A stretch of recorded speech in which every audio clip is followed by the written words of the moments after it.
Hello, welcome to the All Operating Theatre Museum and Herb Garrett. Today you're joining me for this really interesting introduction to the history of All St. Thomas's Hospital. I'm Dr. Monica Walker, and I am the engagement and front of house manager at the museum.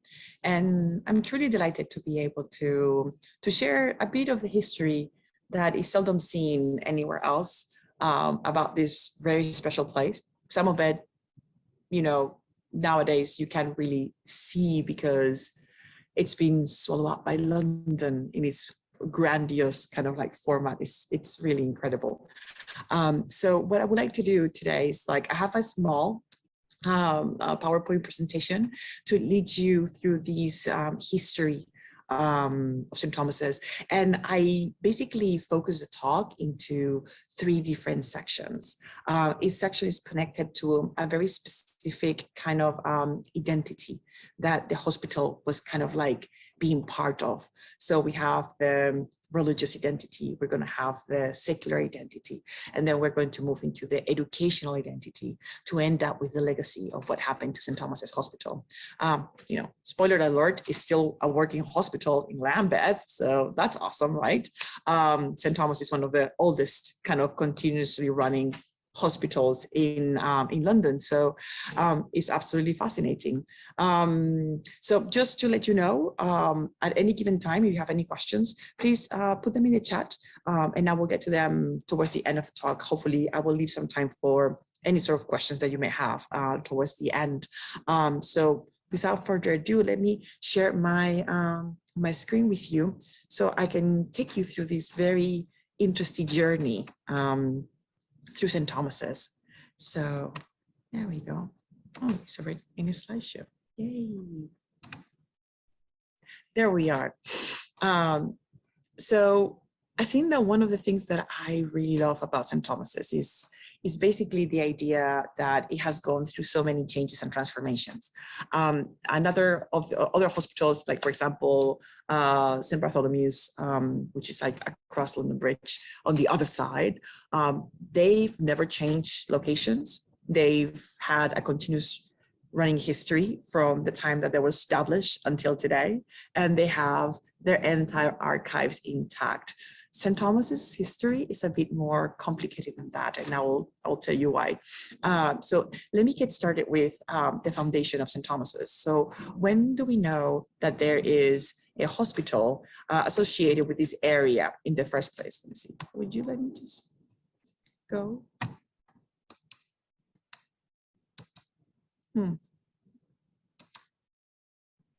Okay.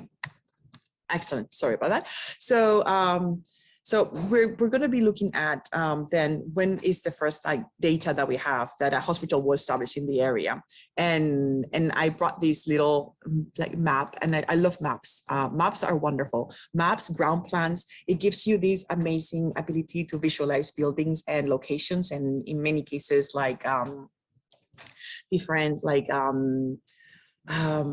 how would they call, trademarks, monuments in the area. So this is just a very rudimentary kind of little map of the area that would have been created sometime, really early Middle Ages. So we know that there was a priory that was called the Priory of Overie that was established where Southwark Cathedral is today. So it is very close to us. It's next to Borough Market. You can see it here. It's the Church of St. Xavier. Now, this of course is a little bit later than really early. So St. Mary Overie, we know that it was probably established sometime in the 9th century, but we definitely have a very hardcore date to 1106. So we know that by 1106, we already have a monastic community that is establishing themselves in the area of Southwark, especially where, what used to be where today's Southwark Cathedral, and they established themselves in that area, in that vicinity. At the time, the only bridge that was in existence in London was London Bridge. This bridge has been here, I think, since 25 AD, connecting both sides of the river. So this area would have been an area that would have been very much transited by people coming into London and leaving London. So it's in a crossroads in a way, well positioned next to the river and next to the working kind of bridge as well. Now, we know that it was an Augustinian foundation, so they're Catholics, and they were a mixed community of monks and nuns. So they had like both sexes as part of this community. We have in our records that there was an infirmary. An infirmary was a place that they will go, the monks and nuns will go to be taken care of in case something happened. And then there is a reference to a small hospital. Now, I love the word hospital. I don't know if you know, but hospital comes from the Latin root hospes, which means guest. So a hospital is a guest house. And in monastic communities, these hospitals were the places that were guest houses, of course, where the monks and nuns could perform their acts of charity. So for example, in a hospital, you will actually try to attend the sick, the old, the dying, people that had nowhere else to go will go there. It was also a place where people would leave their children, so it became an orphanage. And sometimes, of course, it was a place where pilgrims, you know, these men and women that were trying to find salvation, spiritual or health-wise, were going to these, you know, journeys of penance, trying to find these miracles. They will go along the way. Some of them didn't have enough funds to pay for a fancy inn. So what they used to do basically was to ask permission to these monastic communities to stay overnight in them. In the hospital. So you will have like 10 beds with 10 people, with like 30 people, however many you could fit in the same bed. This is how many people you could actually have in these spaces. Sometimes in the floors, it could be a bit overcrowded, and you will mix basically everybody. So can you imagine, just picture this, this kind of idea that you have here with all of these different elements. Now, interested enough, or sadly enough, let me just go back because I wanted to discuss a bit how this hospital would have looked like, and what are the ideas behind these monastic communities and how that they will look like. So I brought this really interesting map. It's a ground plan for a ideal monastic complex. So this is the single plan. It's amazing. It's from the early 9th century. It is in Switzerland. It was kind of from a different community, the Benedictines community. And the thing was that this was supposed to be the most ideal plan of a monastic community. And what I want you to focus is on the top, because on the top, that whole section is dedicated to the hospital and to healers. And so when we look at this really small kind of like plan, the ideal monastic community should have some sort of elements that are connected with this. So in the single plan, we see that there used to be a medical herb garden. So anything that had to do with medicines, anything that had to do with herbal lore. And trust me, even in the Middle Ages, they had this information.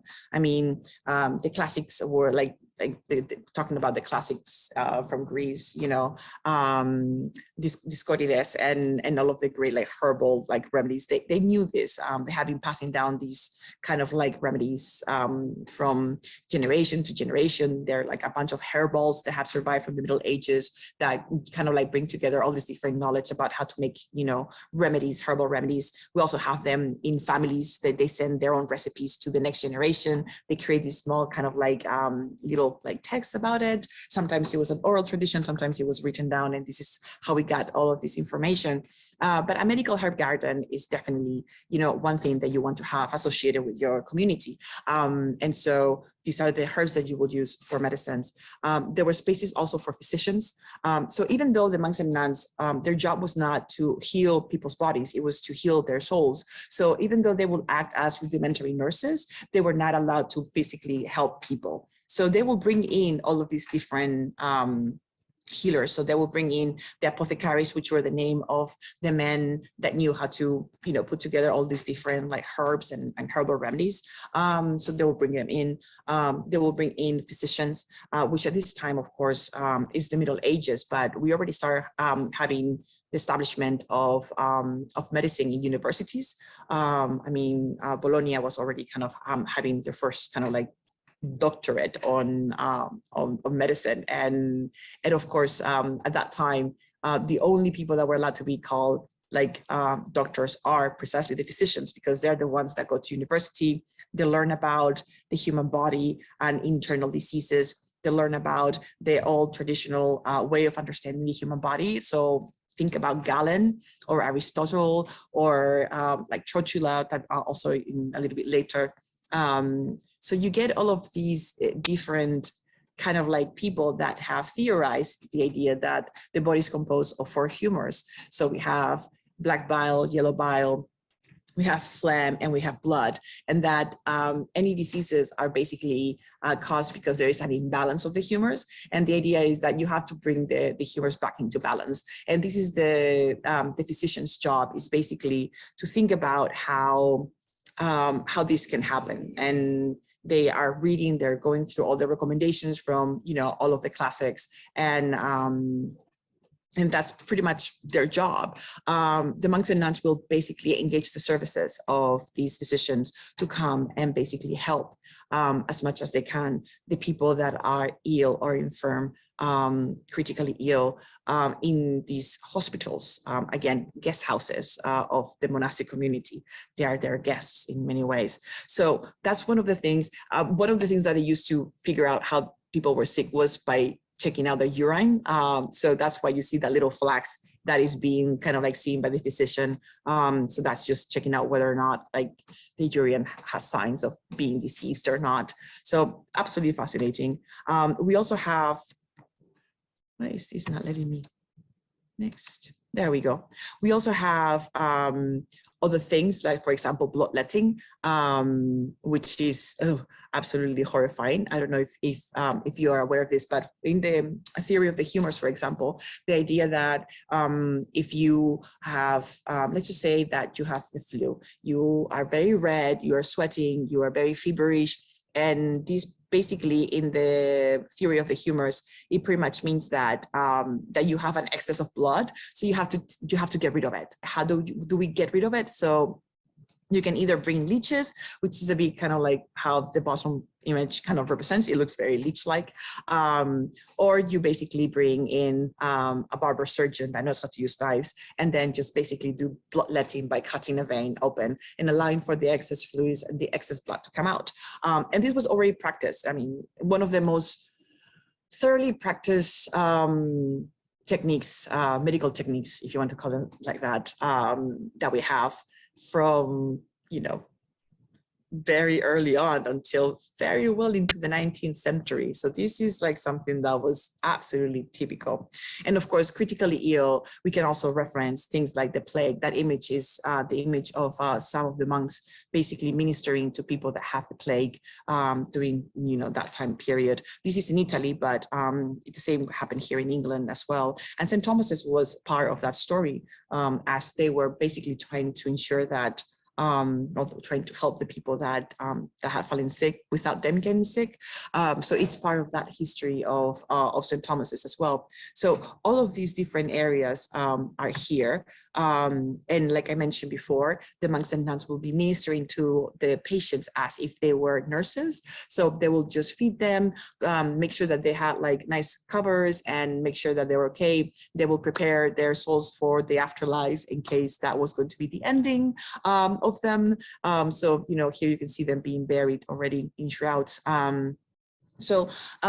You can imagine that this monastic community that was here in Southwark were basically connecting all of these different elements and just bringing all of these different healers and trying to help the people that came to them.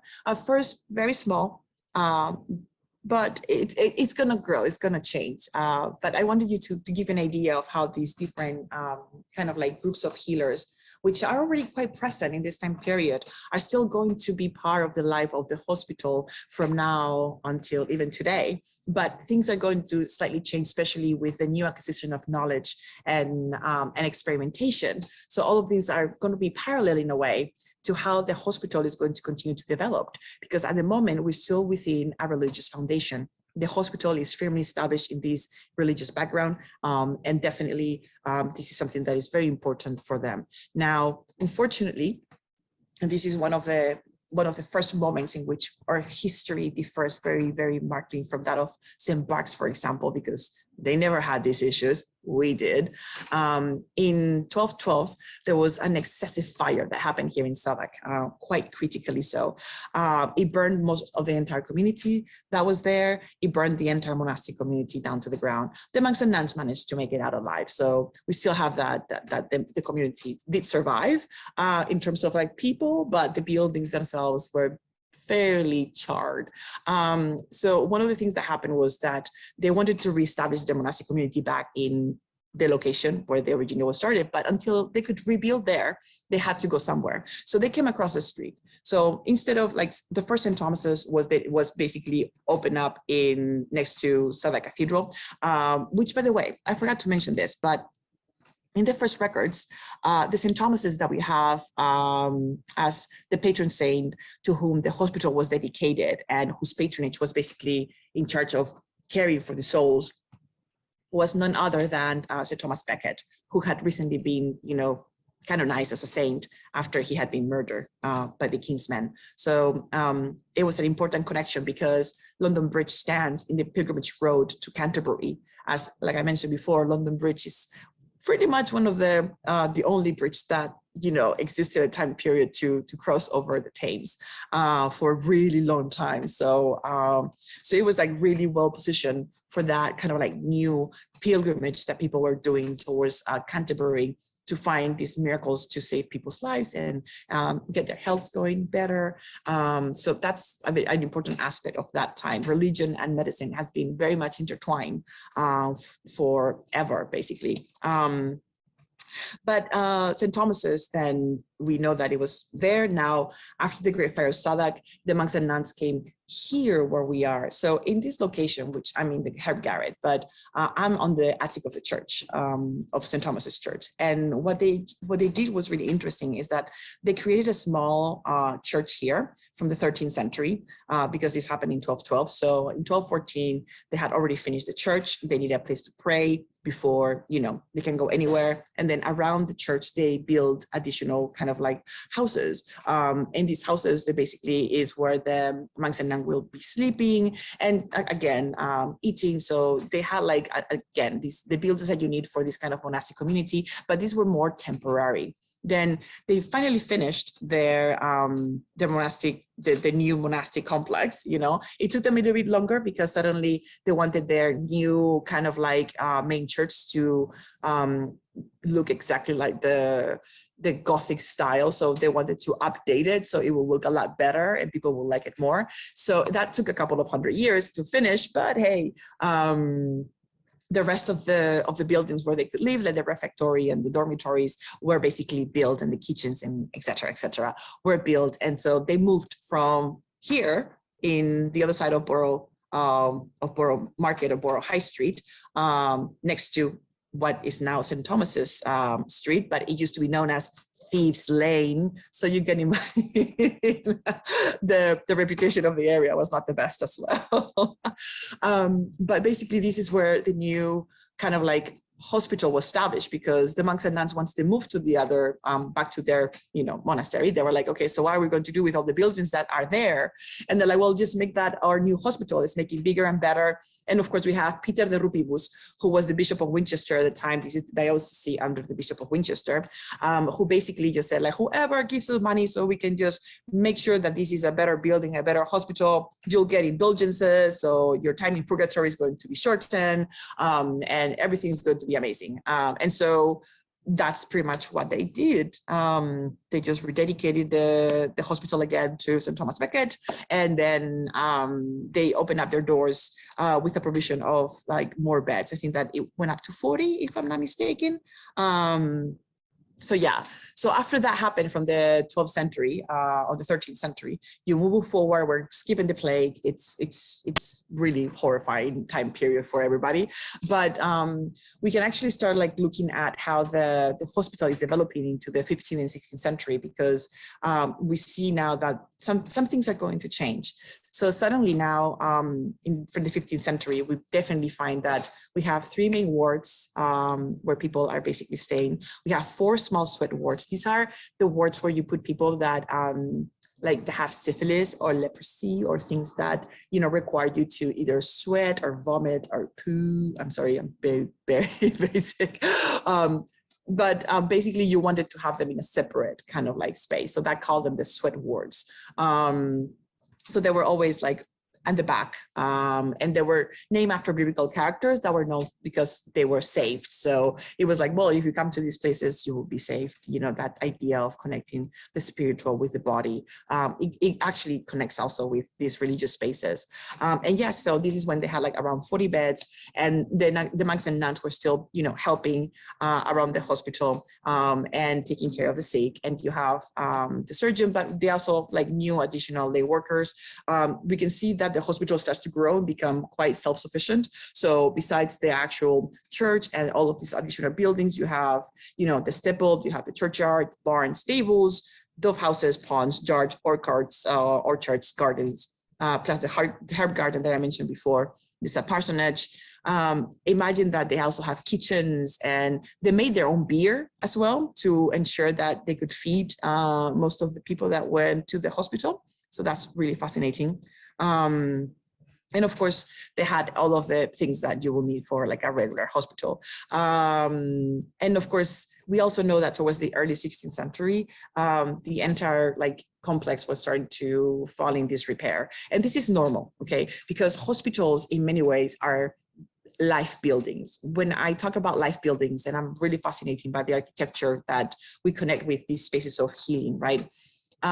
They change according to the needs. Sometimes they don't have enough time to rebuild, so they just make a new annex, or some spaces are reclaimed for a different purpose. So it's not like the spaces are like, okay, they're done and nothing's going to change. On the contrary, we see this happening over and over, especially during extended periods of time. St. Thomas's have been here in this site for 650 years. 650 years. Obviously, there's going to be different building campaigns to try to bring the hospital up to like contemporary specs, whatever those are, from whatever period they are. So in this little map, I told you that I love maps, right? So this one, St. Xavier is here. So this is where Southwark Cathedral is today. This is London Bridge. And this little church here is St. Thomas's Church. And all these little buildings around are the hospital buildings. So you get, again, a new visual of what it looks like. This is definitely St. Thomas's Street here, previously known as Thieves Lane. I love that. And that's pretty much like a visual of how that looked like and how busy those houses were at that time period and how everything worked. But of course, this very interesting kind of like monastic space that we have seen being developed in the early part of the history of the hospital, it's not going to survive the Reformation, because it is, after all, a space that is monastic, and it's not just monastic, but it's Catholic. So when Henry VIII comes into power and decides to basically make England into an Anglican/Protestant country, the first thing that he did was basically say, well, you convert to Protestantism or to Anglicanism, or I will just seize all of your lands. And well, he did. He basically took all of the lands, repossessed, you know, the wealth, the lands, the buildings, just pretty much everything. And, you know, those that did not convert or did not like change their views, they were sent back into the continent. And of course, you know, that's one of the things that happened here. And that was that in 1540, St. Thomas's was closed down. Now, it was completely closed down, and it closed down for about 12 years. 11 to 12 years is the date that we know that the space was closed down for. Now, I want you to think about this, because it must have been quite horrifying to be in this situation, because you have these hospitals, and what sometimes surprises people is to know that these hospitals were not here for the rich, were here for the poor.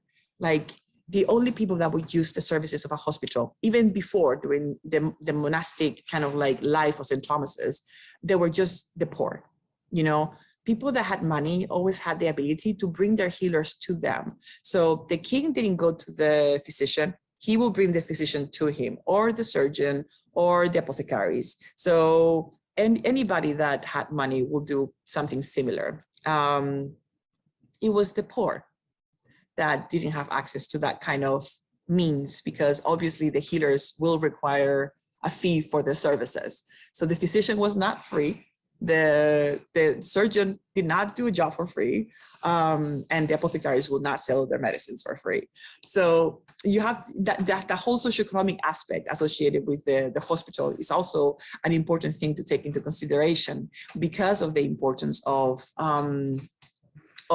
who is going to be using the hospital. And in this case, you know, the hospital is constantly being used by the poor, the needy, you know, the foot soldiers, the farmers, the miners, you know, the people that have sometimes no means of getting to have enough money to pay for the services. So when you think about the fact that Henry VIII foreclosed on all of the monastic communities, or most of them, he also foreclosed on the hospitals that were attached to them, because they were the guest houses of the monastic communities where they performed their acts of charity. And people had very few or no places to go. So we have this account of the time period, sometime between these 12 years, of people remembering or knowing that St. Thomas's had been a place of healing. And St. Thomas's Street, which is right now super fancy, amazing. You know, you go along, you connect Borough Market with like the Shard. You know, you have Guy's Hospital on the other side. I'll tell you about that in a minute. But it's a really fancy street. And every time I think about the fact that when I was reading some of the stories, it said that there were people lying there waiting for someone to open the doors to help them. You know, people dying on the street, you know, seeking help that was never going to come because the king had closed down the entire space. The church was closed. The entire buildings were closed down. They started to fall also in disrepair. And it wasn't down for just one day. It was down for 11 years. So unfortunately, we like to claim that we have been continuously running, but we had a hiatus of 11 years. Also because, you know, St. Thomas Beckett is kind of like not the best saint that you can dedicate a hospital towards in the Reformation. It's like, yeah, we don't like him. So that was definitely always a very hard kind of sell to remain and to keep St. Thomas's Hospital open at that time period because of whom it was dedicated to. But we do know, for example, that Henry VIII had not one, but several commissions being sent to request the reopening of the hospitals, especially of St. Thomas's, and he denied every single one of them. It wasn't until his son, Edward VI, made it to the throne that a new attempt was made. In this case, there was like a combination between Bishop Ridley, who is the Bishop of Winchester, and of course, a committee of citizens from the City of London that, like, basically they got their forces together and definitely just like kept going to the king and asking him, hey, is there any way that, you know, you can reopen the hospitals? Like, let us reopen the hospital. And of course, I always say this, I never get to talk about Bishop Ridley because he's a weird one. But one of the things that he did is that when he was in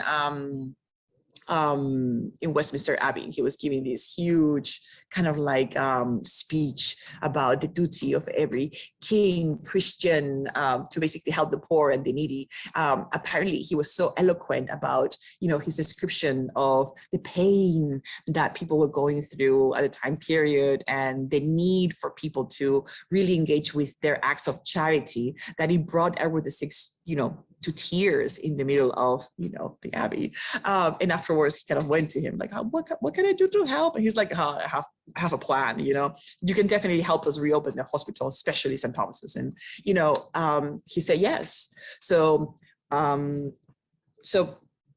basically the hospital reopened in around 1551, like towards the end of 1551, 1552, it was reopened. They tried to like rename it because obviously it was not acceptable to continue to call it St. Thomas Becket, the hospital, St. Thomas Becket's hospital, you know, you don't want that in this time period. So it was reopened as a secular space. So it's no longer under the care of monastic community, of a religious community. Religion is still important, but it's not the one that is basically ruling the hospital, because now the king has given a bunch of lands to the hospital, because obviously you need to be able to have enough money to support a hospital. So the revenues from those lands were meant to support the work of the hospital. He gave money to the hospital as well, with the provision that it could reopen under a board of governors, who'll be the ones that will administer the entire hospital.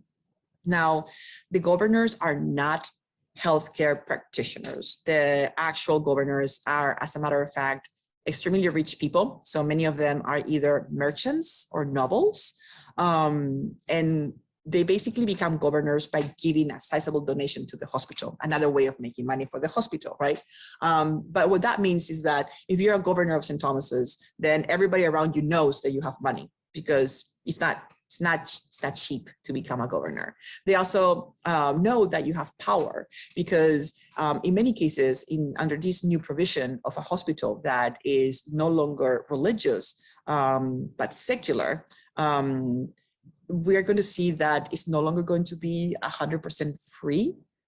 So even if you are poor, you still have to pay for some part of the service, including your funeral in case you die. So you have to have a certain amount of money to be able to come into the hospital. They did actually allowed cases that they call for the deserving poor, but you need to have a letter of recommendation to, waive the fee to be treated as St. Thomas's. And you know who had the power to give those letters of recommendation?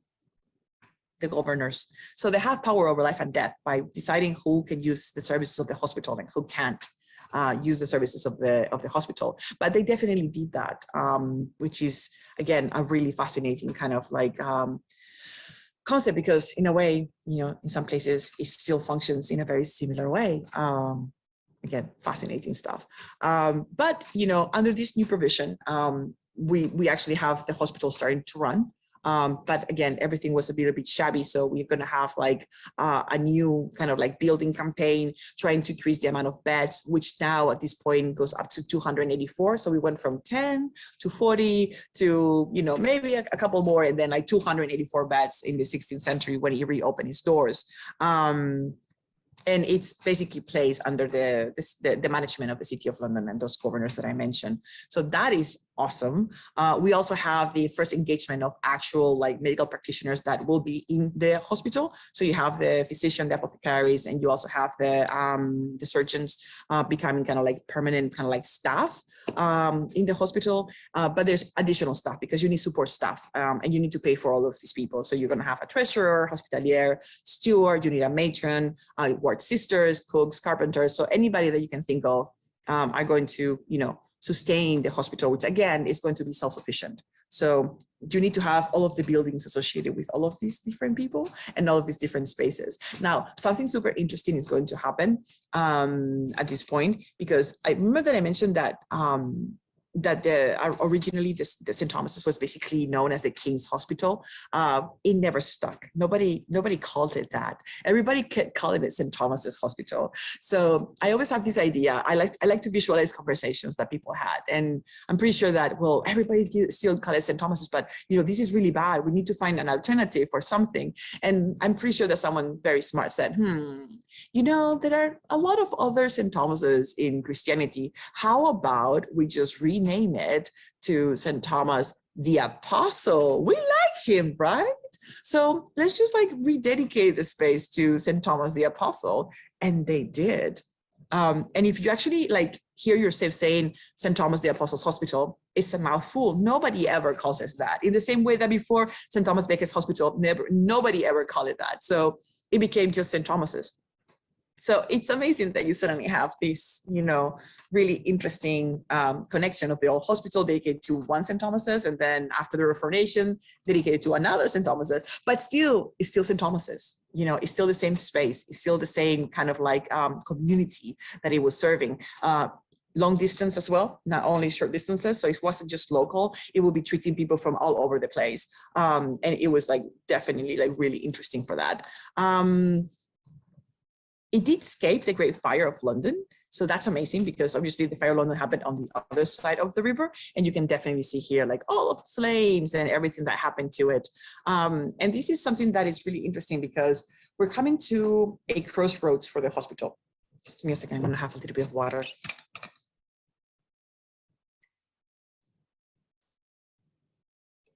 I just always feel that I don't have enough time to tell you everything that I want to. But so apologies if you can't digest all of this information. There's a lot of it. But you have the recording, you can go back to it later.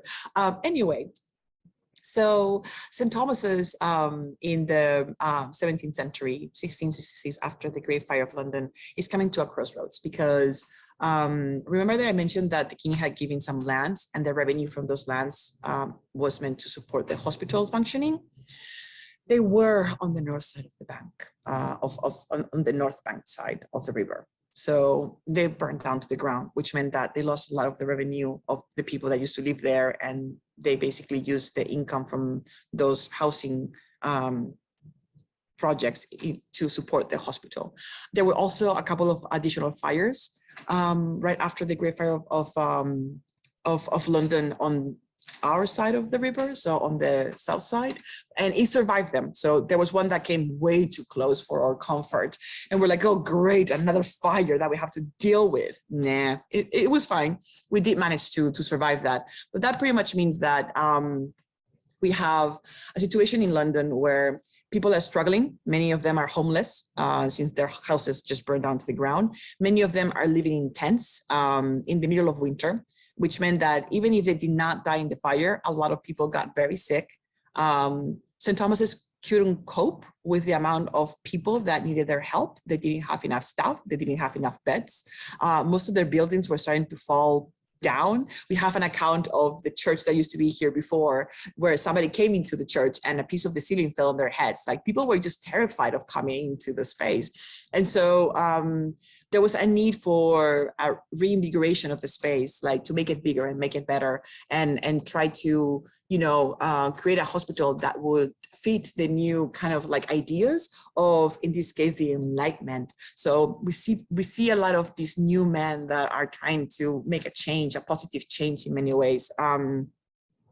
Not also mentioning the fact that many of them were also doing horrible things, but some of them were trying to create this positive change in terms of science, of trying to be more, let's just say, empirical about things. It is the age of enlightenment, the age of reason, just rediscovering the classics all over again.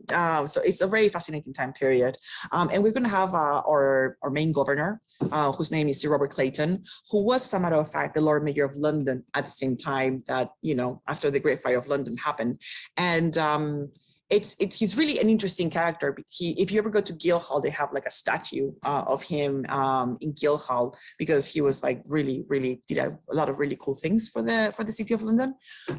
But he was one of our governors, and he basically decided that he was going to suggest that St. Thomas's be completely and utterly rebuilt from scratch. So he raised a lot of funds. I think there was about £3,000 that he managed to raise by calling on friends and family and just the general people of London to come and help basically rebuild a hospital that needed to be updated to kind of like more contemporary standards. And amongst the people that gave money to this new kind of building project, we actually have someone that might be familiar, Thomas Guy, who was the founder of Guy's Hospital, but Thomas Guy was a governor of St. Thomas's as well. And of course, Sir Christopher Wren. So if you know who's Sir Christopher Wren, so here we have, this is Robert Clayton, this is Thomas Guy, and this is Sir Christopher Wren. He basically was the architect that designed St. Paul's Cathedral, but he was also a governor of St. Thomas's, and he gave £500 for the rebuilding project, and his master mason, Thomas Cartwright, took on the project. So he became the main person to engage into the rebuilding campaign of this new St. Thomas's Hospital that we're going to see. And these three men were probably the key people at this time period in the late 17th, early 18th century that made the next project happen. And I'll show you what I mean with this new project, because it's quite impressive. So you basically have here the ground plan. I told you I love plants.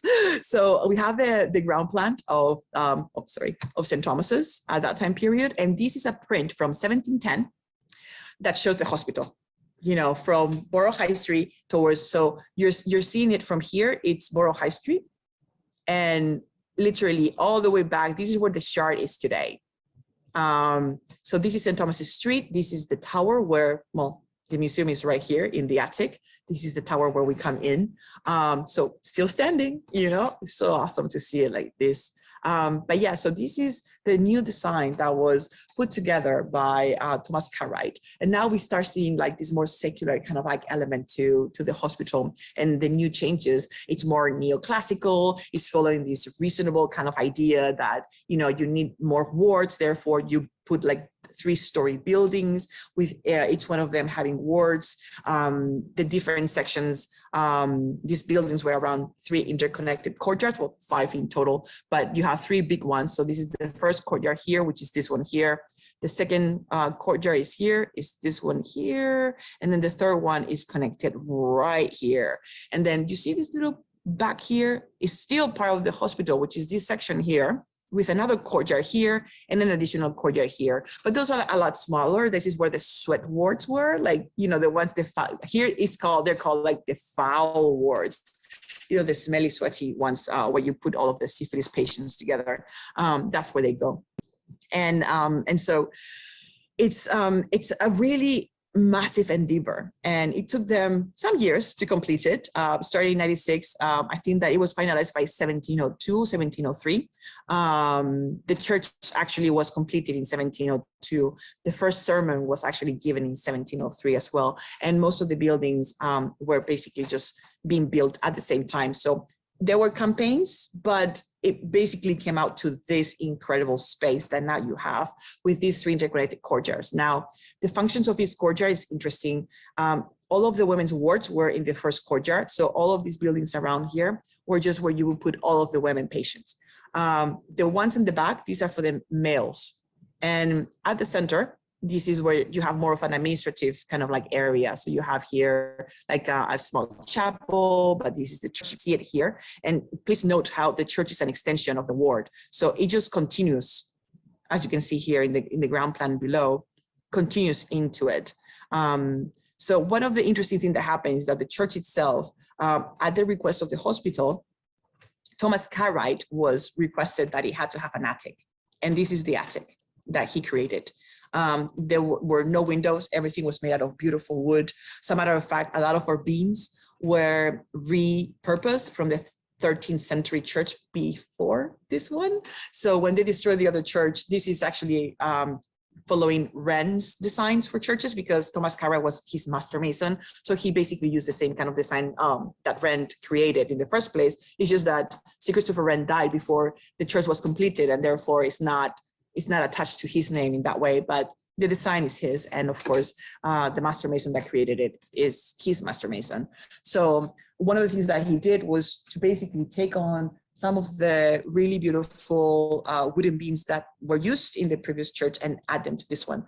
So we have this beautiful connection of the really old 12th century church that was established here up until today within our entire roof space, which is great too. I love that, knowing that. But the important thing is that we have these 2 different new spaces here. And of course, you have like that central courtyard with an apothecary workshop and chemist shop. You had obviously different sections, and I want you to pay attention to this here, because Thomas Cartwright was requested like to create a front of the hospital to show what the hospital was. And I actually think that this is really absolutely lovely, where you actually have the statue of Edward VI in the center, looking at this idea that he was the one that refounded the hospital. So he takes the credit of St. Thomas's Hospital being founded. And then he added 4 cripples. So who were the people that used the hospital? So these are the people that use the hospital, the diseases, the people with scalds, people, you know, this one has had his leg amputated. This one has a clutch. This woman has, some sort of injury in her hand. This other person has scalds. So, it's really fascinating to see this. If you want to see these 4 statues, which have survived, they're currently in the Welcome Galleries in the Science Museum. We have copies of them in photographs, unfortunately, but they're still in existence as a representative of this time period of the hospital, which is really fascinating. So I'm going to just get a little bit fast just to show you some more pictures and an important kind of fact. The wards that were connected with St. Thomas's, obviously you can see them right here. They're just, we're here in the roof, and it's the continuation of the hospital on the other side. And this is how the wards look from the inside. In 1721, Thomas Guy opened his hospital. What he did was to buy the lands from St. Thomas's, which were across the street, and created a new hospital. And this foundation was not meant to be like a regular hospital. It was designated to be only for the incurables. So in the hospital provision in St. Thomas's, you could only be a patient for 3 months. If after 3 months you have not recovered, you were considered to be incurable and discharged, no matter your state, So things like leprosy, things like, something like what they call, actually pregnancy was also considered to be incurable until you gave birth.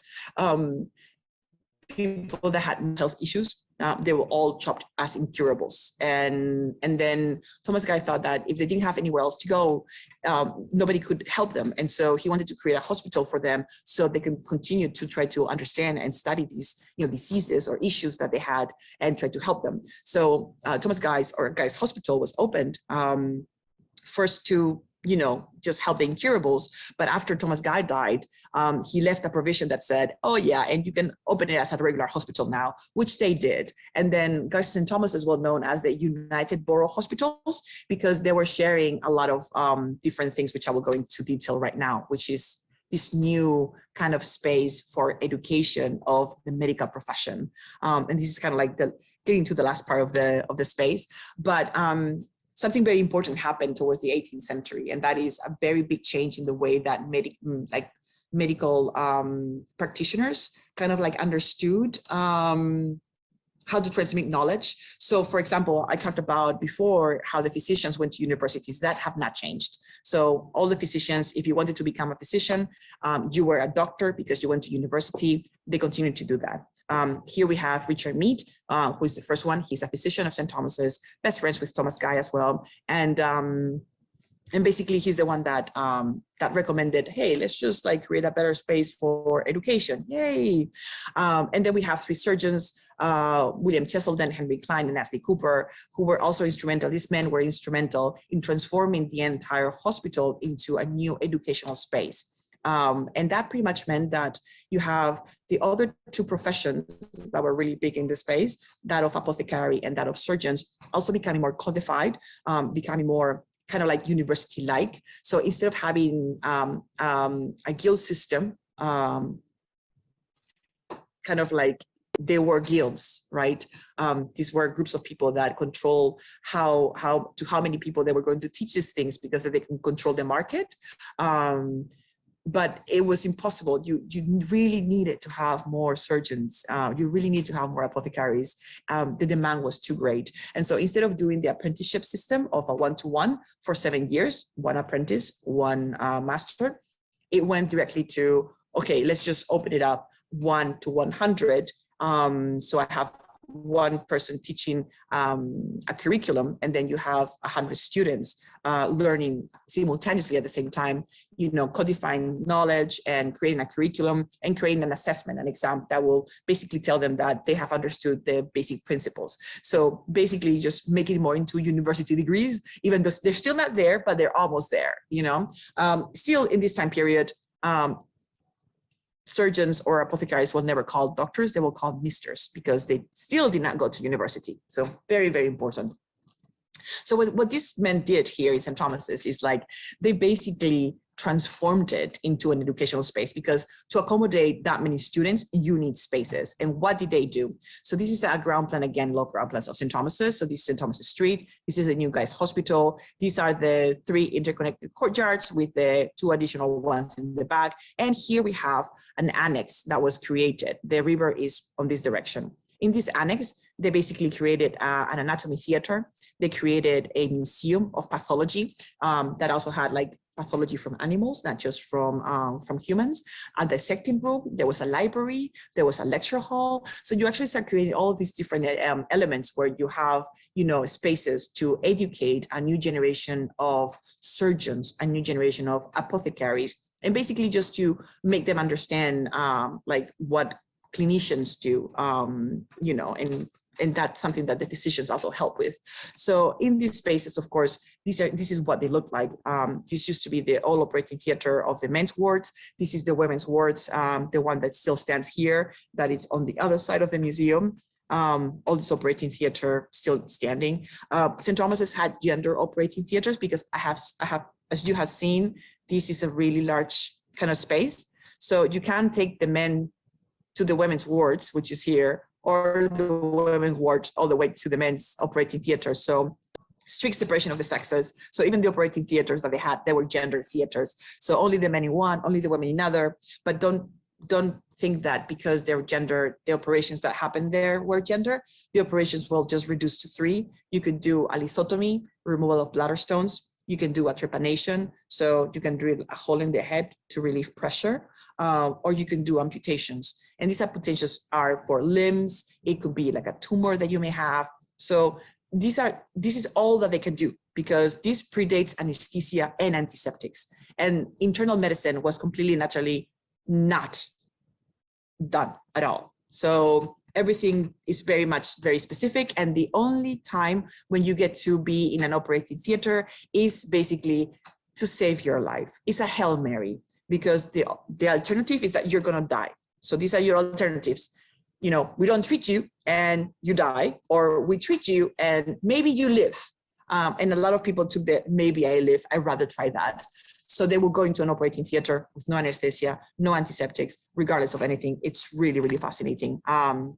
And these are some of the things that happen there. So this is actually a painting from the men's operating theater of St. Thomas's, from the early 18th century, and a group of the physics, basically, and the physics garden of the apothecary in Chelsea, where they're learning, talking about the different properties of herbs. So you get an idea of how these new institutional kind of facilities become important, because you have the rows of students that are basically seeing the operation all at the same time. They have to observe it first. They had to learn, for example, about anatomy. This is drawings of the annex. This is the anatomy theater that they have, very similar to the operating theater. The difference is that in the operating theater, the patient came in alive. You know, in the other one, not so much. So that's really interesting as well. And of course, in an anatomy theater, this is where the surgeons will learn about anatomy and how the work kind of work internally. And there's a couple of examples here that you can see. Cheselden, one of our surgeons, had a very distinct kind of idea. He used to dissect people in his front living room. I mean, I think that his wife might have been a bit annoyed at having people constantly dissected in the living room. But this was apparently something that he used to do quite often. But yeah, so just the last couple of minutes, I want to talk about what happened to St. Thomas's, because something horrible is kind of horrible. Well, not horrible, but it's not going to be great. So from 1833 to 1842, we have an attempt to a new rebuilding campaign. So again, in the 19th century, the hospital is becoming very small. They wanted to make it bigger and better and more awesome. And they did try, and they can't just tear everything down. So they just did it by parts, and they started with the women's wards. So there is a new attempt to create 2 new wards, bigger and better. So the hospital that you can see here, I hope that you can see the little screen. Here is the south wing. This is the north wing. They created a bigger, kind of with a park on the interior, which would have been parallel to St. Thomas's Street, since the other one was at an angle. This is the central courtyard. This is where St. Thomas's is. This is where the church is. And this is the third courtyard, and these are the other two courtyards that we have here. And this is where the annex was located. So they managed to do between 33 and 42, these two buildings. And unfortunately, after all that time period until 1862, there has been, St. Thomas's was in a legal battle against the railway, because the railway wanted to connect Charing Cross with London Bridge, and the hospital lands were in the way. So they went to court, and at the end of the day, the court ruled in the favor of the railway, because they said that St. Thomas's could relocate to a better place with better air quality, being bigger and better, and start everything from scratch, and the railway couldn't move anywhere else. So they made the hospital sell their lands, which they did, and then relocate to its current site in Lambeth. But there was an interlude where St. Thomas's was actually in Surrey Gardens, and the operating theatre was in the Elephant House from the zoo there, which I find fascinating too. I don't know, just kind of weird things that happen with these hospitals. So yet another move, you know, that we had to deal with an interlude in a park that you have St. Thomas's. Also, in case you didn't know, this is where Florence Nightingale basically started her School of Nursing, in the St. Thomas's. Here in Southwark in 1860. And that's because we had a very famous matron, Elizabeth Wardroper, that Florence found to be absolutely amazing. And therefore, she became the first superintendent of the School of Nursing here in St. Thomas's, and then further developed it in the new St. Thomas's in Lambeth. So what happened at that point was that they requested this artist, Thomas Shepard, to memorialize the hospital. So how did it look like? So he came and he drew what St. Thomas's looked like in this, you know, iteration of like the 18th and 19th centuries. And you have here these images of the hospital in its splendor. This is where you can see St. Thomas's Church here. These are all of the different buildings, all extending all the way to the back. This is the new wards. Interesting enough, these buildings survive, plus the church. So there are some parts of St. Thomas's, these houses have also survived. So only the south side of the actual hospital survived. The north was completely destroyed, and we're still here, which I find fascinating. This is basically the outpatient section of the hospital, and this is another view from that annex that had all of these new educational facilities. And they even had photographs of this, trying to make photographs of how it looked like. So yeah, so only this section here that you can see here, including the church, still stands. Everything else was completely destroyed. And of course, now the shard is back here, and then there's all the trains and everything. So basically, this is what we have. I just would like to see if you have any questions or not. I mean, it's really interesting because we still have like so much history in many cases. So yeah, you can just type your questions into the chat, and I'll be happy to answer them. Although since we're very, very few, if you want to kind of unmute yourselves and just ask the question, you're more than welcome to as well.